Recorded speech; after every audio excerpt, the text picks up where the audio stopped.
अस्सलाम वालेकुम ज़ाने मन आपको आपके दोस्त आपके भाई तैयब इजाज़ का सलाम। उम्मीद करता हूँ तमाम ताल्लुक खैर वाक़ से होंगे जहाँ की मैं अपने खाना के साथ एक अच्छी ज़िंदगी बसर कर रहे होंगे। न्यू मेट्रो सिटी गुजर खान की डील आई हुई है, 10 मरला की पोजेशनेबल डील है और ये अच्छी इन्वेस्टमेंट अपॉर्चुनिटी उन लोगों के लिए है जिनके पास 10 मरला की ही फाइल्स मौजूद हैं, या जिनके पास कोई और फाइल्स मौजूद है और वो ए साउथ या बी ब्लॉक में ऐसे प्लॉट नंबर हैं जो कि काफ़ी दूर हैं। और अगर वो अपने लेजर को देखते हैं, लेट अस सपोज वो 10 मरले का एक प्लॉट अगर लेना चाह रहे हैं, तो जहाँ तक मेरी नॉलेज है अप्रॉक्सीमेटली 30-35 लाख रुपए की cost of land, development charges अगर उसके ऊपर लगाए तो ये ऑलमोस्ट 27-28 लाख रुपए बनता है।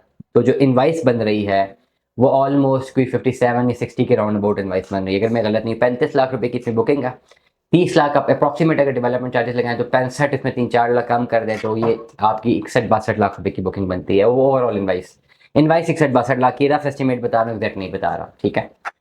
अब इतने पैसे देने हैं, लेट अस सपोज जिनके पास न्यू मेट्रो सिटी गुजर खान की फाइलें हैं, ए साउथ में बी सेंट्रल में जो है वो बैलोटरी में है, अब इतने पैसे तो उन्होंने देने ही देने हैं।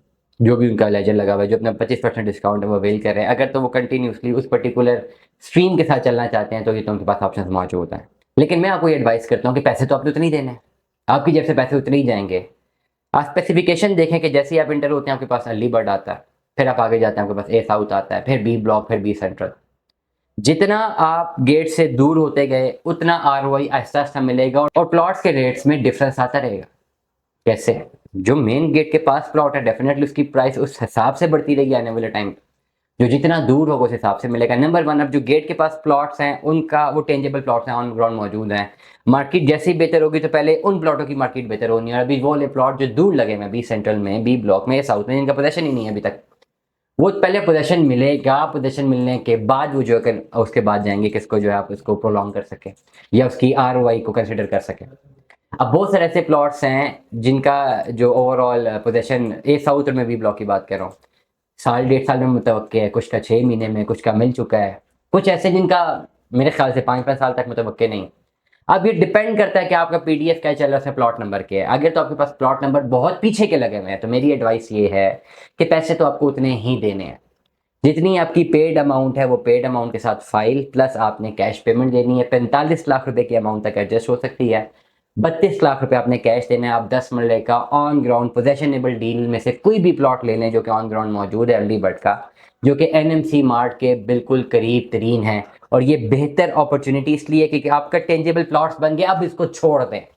फाइलों में रिस्क फैक्टर रहता है कि यार फाइल पास है, पता नहीं प्लॉट कब मिलेगा, पता नहीं डेवलपमेंट कब होगी। लेकिन जब आपके पास टेंजेबल प्लॉट मिल जाता है तब आपको पास उस वक्त एक एटलीस्ट आपकी इन्वेस्टमेंट सिक्योर्ड है। बहुत सारे लोग कहते हैं जी हम टेंजिबल प्लॉट में कन्वर्ट करके भी फॉरन बेचें तो कौन सा हमें इसमें प्रॉफिट मिल जाएगा या लेवल मिल जाएगा, हमें तब भी लॉस है। लेकिन शॉर्ट रन के लिए मार्केट जैसी बेहतर होती है, थोड़ा टाइम दे। जितने सेंसिबल लोग हैं ना, जो रियल एस्टेट को समझते हैं, जिनका रियल एस्टेट की सेंस जिनको मौजूद है, जिनके पास मौजूद है, जो उसके बिजनेस को जानते हैं और जो ऑलरेडी सोसाइटीज में इन्वेस्टमेंट करना जानते हैं, वो यही कर रहे हैं कि वो पोजेशनेबल प्लॉट लेके छोड़ रहे हैं। उनको पता है कि अभी करंटली तो मार्केट डाउन, पोजेशन नंबर लेने के बाद भी फॉरन प्लॉट तो नहीं बिकेगा, लेकिन फॉरन में पैसा निकालना भी नहीं चाह रहे। उन्होंने पैसा अपना प्रॉफिट के साथ निकालना है और जितना पैसा उन्होंने डाला हुआ है उससे उन्होंने ज़्यादा ही निकालना है, बल्कि हो सकता है डबल निकालना है। लेकिन वो अच्छे टाइम पे आके निकालेंगे। इसलिए जिन लोगों को ये ओवरऑल एक गिला रहता है कि जी हम कन्वर्जन ले भी लेते हैं, हम प्लॉट ले भी लेते हैं, लेकिन वो भी तो माइनस में, तो वो कन्वर्जन प्लॉट करने का मकसद इस वक्त ये है कि अभी प्लॉट लें, अभी प्लॉट के मालिक बन जाए। सामने चीज तो पड़ी हुई हो, जब आपके सामने चीज पड़ी होगी तो आहिस्ता आहिस्ता उसको आरओआई बनेगा। ये बहुत बेहतर रहेगा एक ऐसी चीज है जो आपके हाथ में सिर्फ कागज का टुकड़ा है, उसके बदले अगर आपको एक प्लॉट मिल जाए तो वो कन्वर्जन काफी ज्यादा बेहतर है। आप लोग बिल्कुल भी गलती मत करें जो लोग कन्वर्जन कर सकते हैं। 10 मरला डील आई हुई है और ये तेजी से काम चल रहा है, ये हो रही है, डील हो रही है, डीलें क्लोज हो रही हैं। मैं अपनी ऑडियंस को कह रहा हूँ कि आप लोग अब सोचे मत।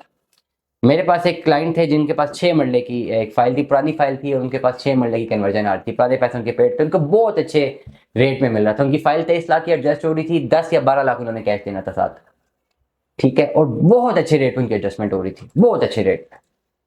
उन्होंने एन पेमेंट भी दे दी, सब कुछ कन्वर्जन पे जाके एन मोमेंट पे कहा नहीं यार मेरा दिल नहीं मान रहा, इनकी बाद में डीले आती रहेंगी भी छोड़ देते। अब वो उस वक्त जब 23 लाख रुपए की एडजस्टमेंट थी और 10 लाख कैश देना था, एग्जाम्पल दे रहा हूँ, वो उन्होंने हाथ से जाने दी। हुआ क्या कि अगली जो एडजस्टमेंट आई उसमें एडजस्टेड अमाउंट कम होना शुरू होगी, कैश इन हैंड ज्यादा होना शुरू हो गया और प्लॉट का साइज भी छोटा होना शुरू हो गया। अब वो उस पर्टिकुलर सिनेरियो में कन्वर्ट ही नहीं कर सकते। मैंने उस वक्त भी उन्हें कहा आप गलती कर रहे हैं, बहुत समझाया, वो नहीं माने। मैंने कहा, उन्होंने पैसे भी मुझे भेज दिए थे, मेरे ख्याल से लाख रुपए भेजे थे, 3 लाख रुपए, 2 या 3 लाख भेज चुके थे जहां तक मुझे याद। उन्होंने कहा ये भाई मेरा दिल नहीं माना, मैंने रात को घर पहुंचा, मैंने कहा घर तक का टाइम दे, मैं घर जा रहा हूँ, रात को ट्रांसफ़र कर दूंगा। रात को घर पहुंचा, ट्रांसफ़र कर दी। ही वॉज अमेज़्ड कि यार आपने अपने सर्विस चार्जेस भी नहीं काटे। मैंने कहा मुझे नहीं चाहिए, तो डील कर लेते, ठीक है, नहीं तो ओके, इट्स ओके। उन्होंने बड़ी दुआएं भी दी मुझे, लेकिन मकसद ये है उन्होंने अपना नुकसान करवा दिया, इसलिए आप लोग अपना नुकसान मत करवाइए। दुआ में याद रखिएगा, अपना बहुत सारा ख्याल रखिएगा। Stay tuned with us. अल्लाह हाफ़िज़।